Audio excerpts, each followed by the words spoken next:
Estamos no canal Diálogos, dentro do estúdio, né, da Gazeta de Piracicaba, e recebemos para esta edição o secretário de Desenvolvimento Econômico, Luiz, José Luiz Guidotti Júnior, correto?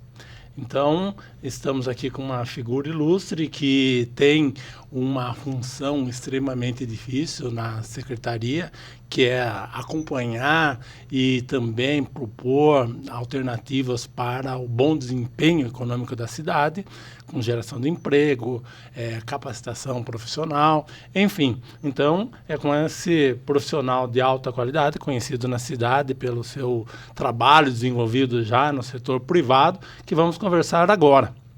Tudo bem com o senhor? Tudo bem, prazer estar aqui conversando com você. Júnior, eu costumo falar Juninho, né? Acho que não tem problema. Nós estamos à véspera de uma data bastante importante no calendário nacional, que é não só nacional, né? Mas enfim, que é o 1º de maio. E nesta data o que mais evidencia é o trabalho. E quando a gente fala em trabalho, a gente fala em emprego, não tem como pensar diferente. E emprego é a sua área de especialidade. Como que você tem analisado o setor em Piracicaba de empregabilidade? Olha, a Piracicaba está vindo desde janeiro de 2021 com altos índices de geração de emprego. Nós conseguimos reverter um quadro de 2017 a 2020, ou seja, da gestão passada. Fechou-se com menos 3.844 postos de trabalho, ou seja, em 4 anos, praticamente fechou-se 4.000 postos de trabalho.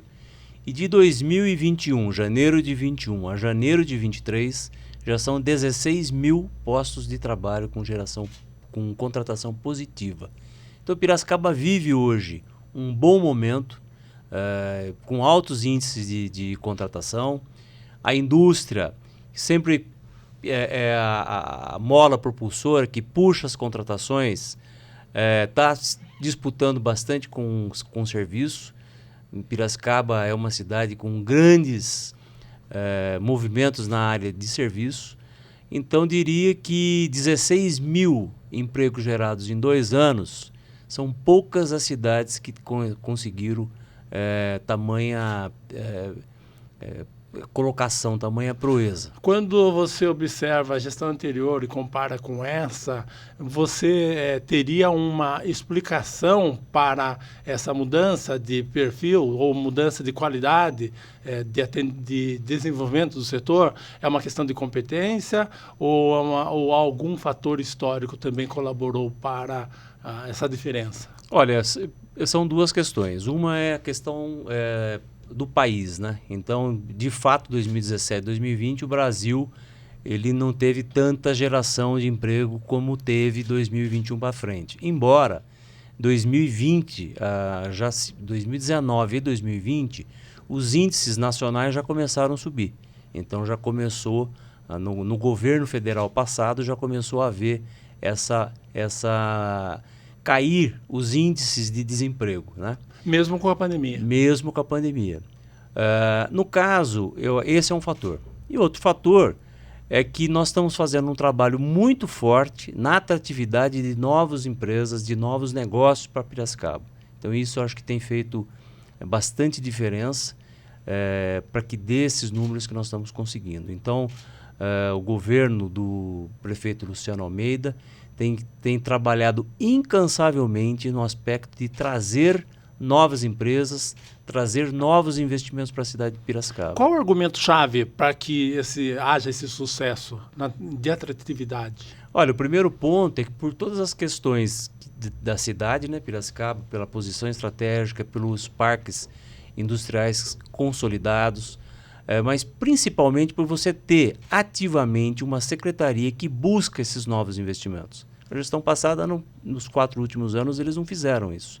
Então, tanto é que a Secretaria de Desenvolvimento Econômico ela estava atrelada à Secretaria de Governo, que são duas secretarias com assuntos totalmente distintos, né?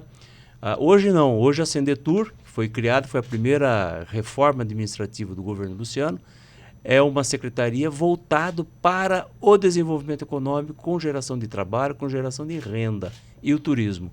Então, eu acredito que parte justamente por ter toda uma estrutura da secretaria voltada para isso. Então, 1º de maio, nós teríamos a comemorar este painel que você acaba de apresentar.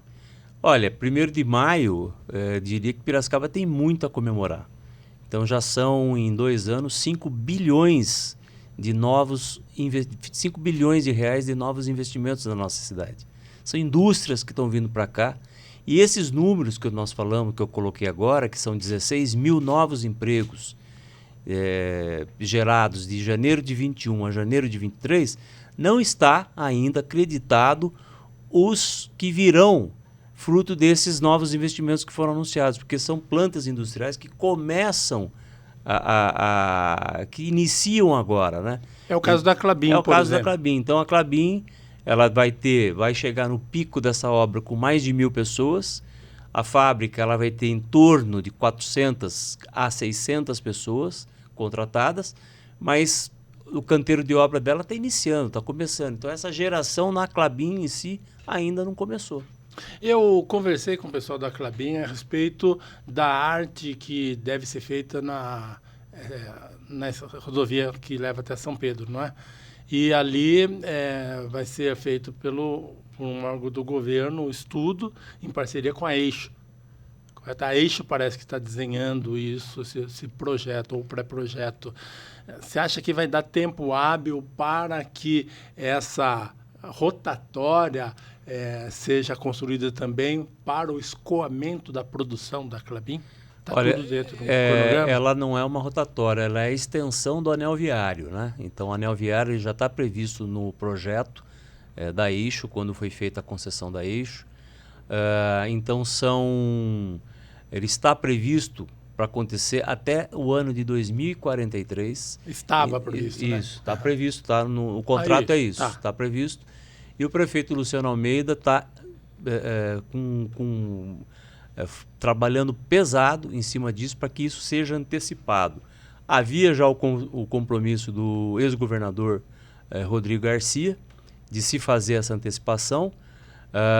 Eu acredito que para ser mantido pelo governador Tarcísio, haja visto que a Klabin ela representará um grande volume de uma grande movimentação de caminhões, né? A logística deles vai ser muito grande, mesmo porque vai ser uma das maiores fábricas de papel reciclado do mundo. Então nós estamos falando só na Klabin de 1,6 bilhão de reais. E com isso também nós temos do lado da Klabin a CJ, a primeira empresa coreana que veio aqui para Piracicaba. E tão logo nós assumimos, nós estabelecemos um contato com eles, né? E disputamos uma nova planta com a Malásia. E Piracicaba foi a vencedora. Eles já estão em ampliação e o que vai gerar uma grande movimentação também ali no bairro do Itaperu. Então, essa antecipação do anel viário é fundamental para o escoamento dessa produção e que não interfira tanto aí no dia a dia da cidade. Então, quer dizer que esse diálogo entre os governos tende, de fato, a colocar essa obra na pauta do dia e não deixar ela dentro do cronograma antigo, correto? Com certeza. Mas não tem um prazo para que ela... Nós estamos aguardando o governador Tarcísio vir a Piracicaba, provavelmente em maio, e terá a pedra fundamental lá da Klabin. Aguardamos ansiosamente que seja feito esse anúncio tão esperado e tão necessário para esse projeto. Legal, isso é muito interessante mesmo. Voltando ao CAGED, né, quando a gente observa 460 mil novos empregos em março, a gente não tem uma leitura sobre detalhes desse quadro, né? Fala-se em escolaridade, mas a escolaridade que consta ali é a convencional, de nível primário, ensino médio, coisa e tal. Quando você aprofunda mais, a gente precisa observar qualificação. Você tem falado muito em qualificação, diz que, inclusive, Piracicaba tem batido recordes nesse período em que você está diante da pasta de capacitação de mão de obra. Olha, a capacitação, a qualificação é fundamental para a empregabilidade. Então, a gente percebe grandes déficits de pessoas no mercado por falta de qualificação. Então, tão logo a gente percebeu isso, nós fizemos uma pesquisa de demanda com as empresas de Piracicaba, com as maiores contratantes, para identificar quais eram as maiores necessidades de contratação, quais são as vagas que essas empresas têm dificuldade de contratar.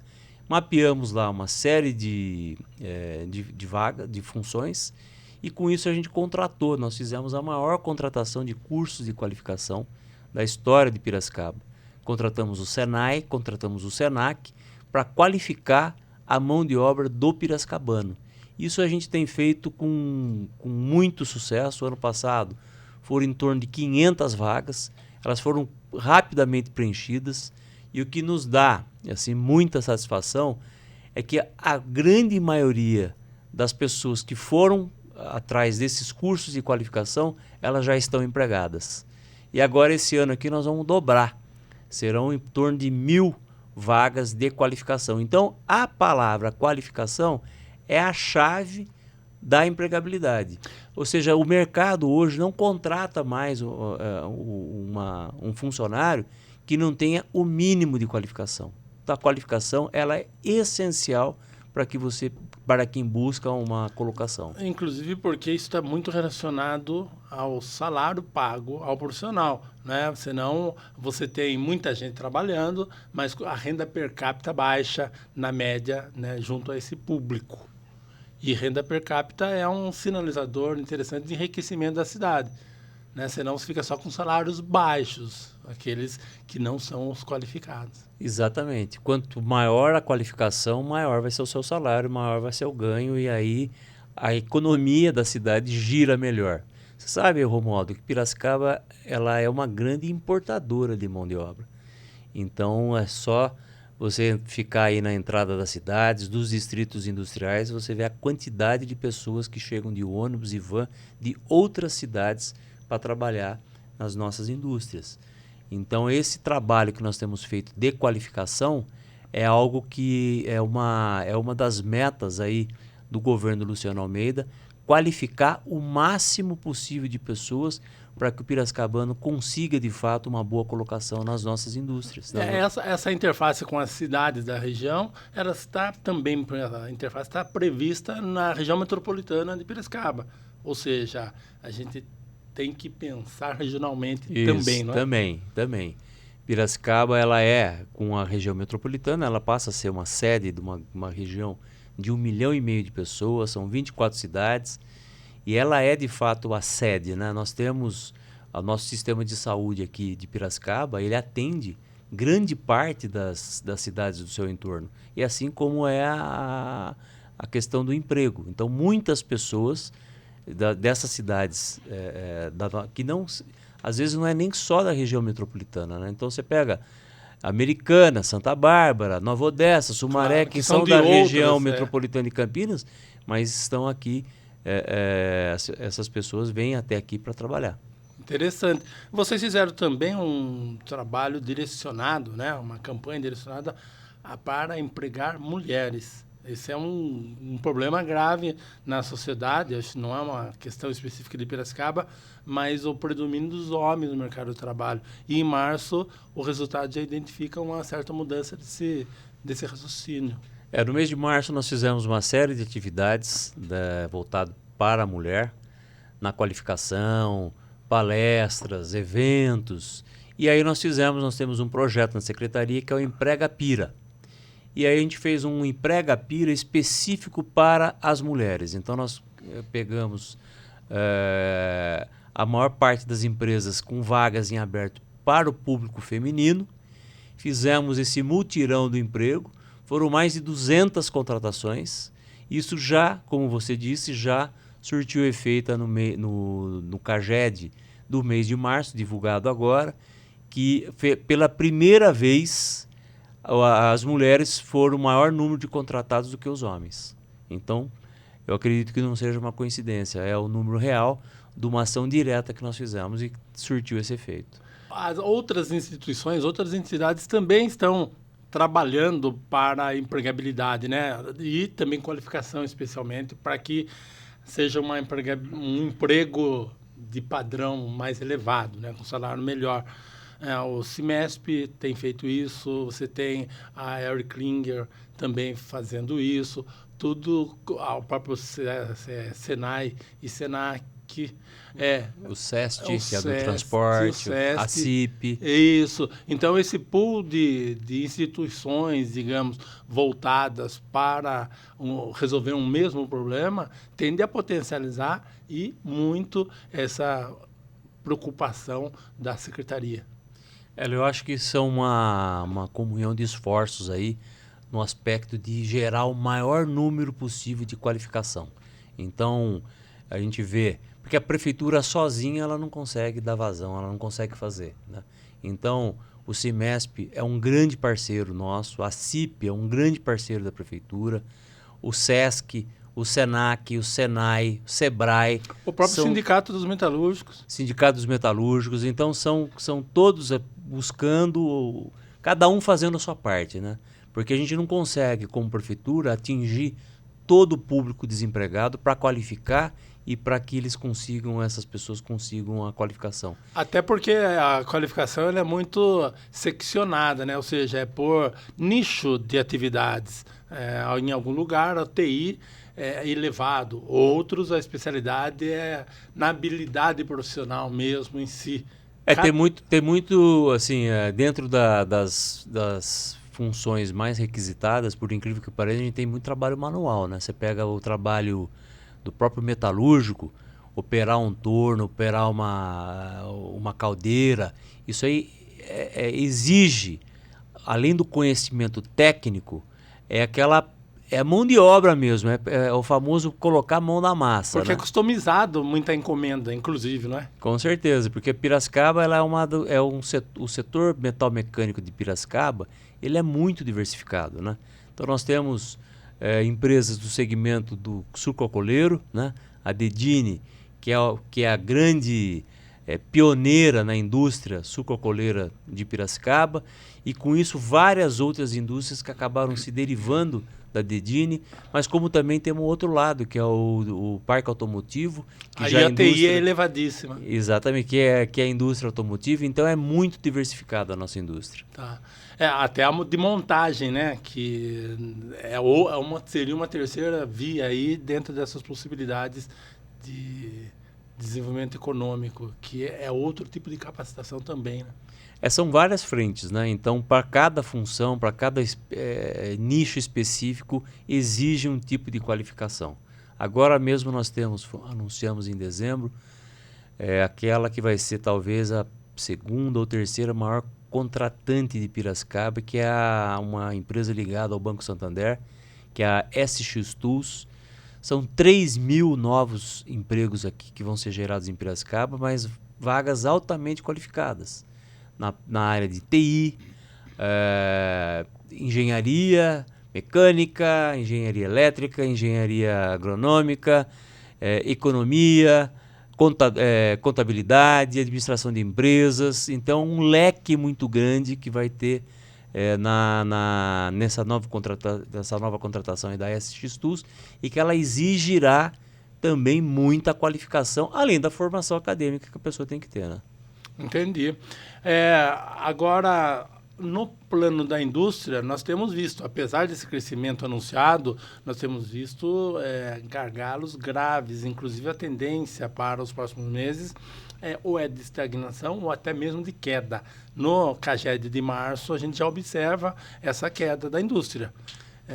Você acha que isso é sazonal ou tende a se agravar por um período maior, inclusive porque existe um problema macroeconômico de economia internacional mesmo, relacionado à guerra, à estagnação na Europa, enfim? Olha, o nosso CAGED ele retrata o que acontece no país. Então, a indústria ela contratou menos no mês de março. Então, ela vem apresentando queda. Então, se fala muito numa desindustrialização antecipada. E eu li ontem uma reportagem do ministro do Desenvolvimento Econômico, da Indústria e Comércio, que é o vice-presidente, né, Geraldo Alckmin, que está fazendo um trabalho justamente para dar um novo impulso para a indústria. Então, por quê? Porque o mercado está passando por esse déficit na indústria. Então, por questões de mercado, como você falou, questões de economia, questão de política tributária, hoje fica mais barato você importar um equipamento da China do que você produzir aqui. Então, uma série de fatores que refletem na indústria. Isso é muito ruim, porque a indústria é o que leva o país para frente. Então, acho que esse olhar para o setor industrial tem que ser feito com muita atenção, porque é isso que vai fazer com que o país cresça e vá para frente. Então, a gente não pode substituir a nossa mão de obra aqui por uma importação da China. Então, isso é algo que preocupa, mas que, pelo andar aí da carruagem, pelo que eu tenho visto, lido, está sendo preparado aí talvez uma política econômica industrial muito mais firme daqui para frente. Porque os empresários costumam falar muito em taxa Selic, que isso está dificultando o alavancamento de recursos para investimentos no setor, e de fato isso ninguém nega, mas a complexidade do problema é maior do que isso, como você tem observado. A taxa Selic é um fator fundamental, né? Quando você tem uma taxa muito alta, como é o caso, nós estamos com 13,75% ao ano, faz com que a economia como um todo ela desacelere. Então, qual que é o estímulo que o investidor vai ter? De investir em meios de produção, no comércio, no serviço e na indústria, se ele tem uma boa rentabilidade aplicada no banco sem ele fazer nada. Ou seja, emprestar para o governo é um negócio muito melhor. É muito melhor. Então, você ter 13,75% ao ano líquido, poucos negócios dão isso. Então, esse é um fator fundamental que precisa ser... O país precisa encarar de frente esse problema. Tenho visto discussões, ontem mesmo, acho que teve uma audiência no Senado com a ministra Simone Tebet, com o Fernando Haddad, justamente questionando essa postura do Banco Central, que tem que ser independente, mas que com a taxa Selic nas alturas que está, ela vai estagnar, já está estagnando toda a economia. Você não gera inflação, mas você pode gerar até uma recessão. E você chegou a se manifestar, inclusive publicamente, a respeito da conduta dos vereadores no período em que foi entregue ao Legislativo um pedido de impeachment do Luciano Almeida. A votação era para ter sido no dia 30 de março. E aí, por interferência de uma liminar do prefeito, foi interrompido o processo. Como que você analisa essa postura dos vereadores e essa, sei lá, parece que essa tensão entre os dois poderes, que não é bom para ninguém? De fato não é bom. Eu acho que o ideal seria que houvesse cada vez mais harmonia entre o executivo e o legislativo. O que eu me manifestei é que acredito, né, que a Câmara terá a sensibilidade de respeitar aí o resultado das urnas e não antecipar as eleições, mas que há um pequeno grupo de vereadores que estão buscando isso. Então, o que é muito ruim para a cidade. A cidade vive um bom momento, como eu disse, com altos índices de geração de emprego, maior ciclo de investimento dos últimos anos que nós estamos vivendo, são 5 bilhões de reais de novos investimentos. O prefeito já soltou aí a licitação de 200 quilômetros de recap total. A educação foi lançada essa semana aqui, a escola em período integral. Então, muita coisa boa está acontecendo, né? Então, e infelizmente existe alguns vereadores, um pequeno grupo de vereadores, que estão buscando sim essa antecipação de eleição, o que é muito ruim, porque ninguém vai sair ganhando com isso. Nem a cidade, nem o cidadão, ninguém. Você não acha que isso pode ser também um pouco de reflexo da dificuldade do Luciano de dialogar com os parlamentares? Eu digo isso porque quando ele foi eleito, ele tinha uma base mais consistente e parece que hoje a base dele está fragilizada. Olha, assim, pelo que eu convivo no dia a dia, eu vejo que o prefeito Luciano ele está em busca constante de diálogo com a Câmara. Sempre os vereadores têm ido lá, conversado. Há pouco tempo atrás foi encaminhado alguns projetos de lei para serem aprovados na Câmara. Então foi feita uma reunião com o prefeito, todos os secretários, com os vereadores, todos os vereadores foram convidados para que cada secretário responsável por determinado projeto de lei pudesse explicar para os vereadores, para eles entenderem exatamente qual que era aquele projeto. Então, assim, o diálogo, não vejo em nenhum momento uma ruptura, uma falta de diálogo por parte do prefeito Luciano com os vereadores. Então, isso é o que eu vejo e que eu convivo lá no dia a dia. Mas o que teria levado, então, a essa minoria ter força sobre uma maioria? Porque para aprovar um pedido de impeachment, ele precisa ter pelo menos metade mais um dos votos. Eu acredito que... Mesmo que seja o recebimento, né? Quando fala impeachment é receber aquilo para poder analisar. Esse processo de impeachment que está em discussão aí, foi protocolado, ao meu ver, era totalmente infundado, né? É um impeachment por questão de tapa-buraco e falta de médico na rede pública, nos UPAs. Então, você vai caçar um prefeito porque não tem médico no posto de saúde, é um verdadeiro absurdo. Você pensar em algo assim.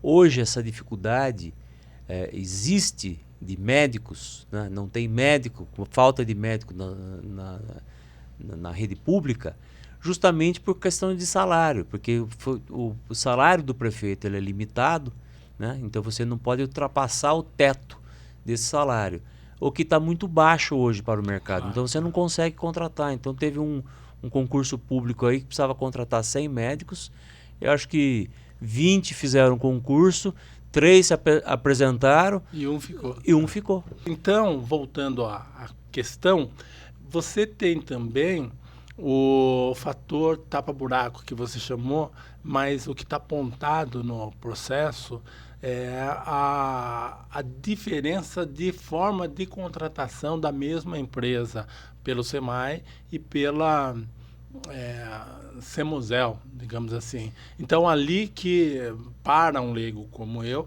a gente observa algo que possa estar acontecendo por não ter a informação suficiente de análise. Olha, pelo que eu sei, nesse processo aí do pedido de cassação, juntou-se trouxe, né, a questão desse contrato com o SEMAI. O SEMAI é autônomo. O SEMAI ele tem autonomia própria, né? Então o prefeito não pode responder por algo que está acontecendo dentro de uma autarquia, né? Que inclusive se tentou fazer com que o SEMAI passasse a ter um conselho deliberativo e a Câmara rejeitou. Ou seja, o SEMAI ele tem autonomia. Então, trazer esse processo do SEMAI para um pedido de cassação para o prefeito é totalmente infundado. Existe a chance do senhor ser o nome a suceder Luciano Almeida na próxima eleição? Isso é uma coisa que corre na praça, então é interessante ouvi-lo. Olha, a questão da sucessão do prefeito quem tem que decidir é ele, né? Se o Luciano vai sair ou não pela reeleição. Nós nunca conversamos a respeito disso. Não existe essa conversa entre nós. Diria que hoje, para te responder hoje, essa possibilidade não existe. Eu tenho minhas atividades, estou me dedicando esse tempo na prefeitura, mas tem dia e hora para começar e para terminar. Então, o assunto não se conversa na prefeitura, sucessão presidencial ou mesmo reeleição do prefeito. Não. Não se conversa. Não existe isso, porque o trabalho é tão intenso no dia a dia que pouco a gente conversa em relação à política, né? Então, essa questão de sucessão para 2024 é algo que a gente não começou a conversar ainda, mas parte assim, de uma vontade do prefeito Luciano, que está no seu mandato, tem todo o direito de sair para a reeleição. Vocês têm feito algum tipo de pesquisa interna para saber como que anda a popularidade do executivo, do presidente, do prefeito, quer dizer? Eu desconheço se tem feito alguma pesquisa. Eu nunca olhei, nunca vi uma pesquisa de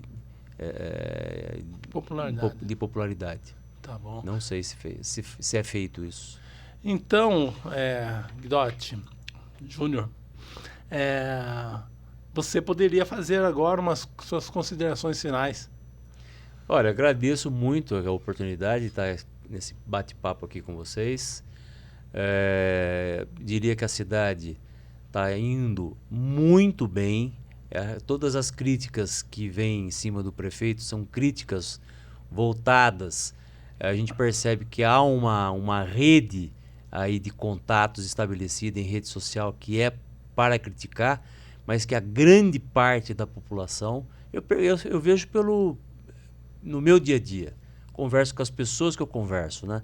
Então há um avanço muito grande em todas as áreas da secretaria. Você pega a SEMA, que é a Secretaria da Agricultura, né?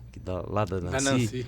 É uma secretaria que ela está basicamente sucateada. Olha o trabalho que a Nancy tem feito na SEMA. Isso é na SMADES, isso tem sido na saúde. Por mais que tenha essa falta de médicos, a dupla, né, querida, Filemon e Dr. Muzili, foi referência na vacinação na época do Covid-19, na época do pico. Então, eu diria que em todas as áreas a prefeitura tem avançado e muito. Então, com certeza, o Luciano Almeida deixará um legado numa gestão séria e honesta para essa cidade de Piracicaba. Tem alguma questão que eu deixei de considerar aqui que você acha importante tratar? Acho que você perguntou de tudo, né? tá bom demais. Um papo foi legal. Encerramos, então, mais uma edição do Diálogos, produzido pela Gazeta de Piracicaba, em que conversamos com o Luiz Guidotti Júnior sobre a economia de Piracicaba, a empregabilidade, criação de infraestrutura, digamos assim, para o desenvolvimento humano voltado para o mercado de trabalho. E, então, quem quiser conhecer melhor o trabalho que desenvolvemos no estúdio, é só acessar as nossas redes sociais.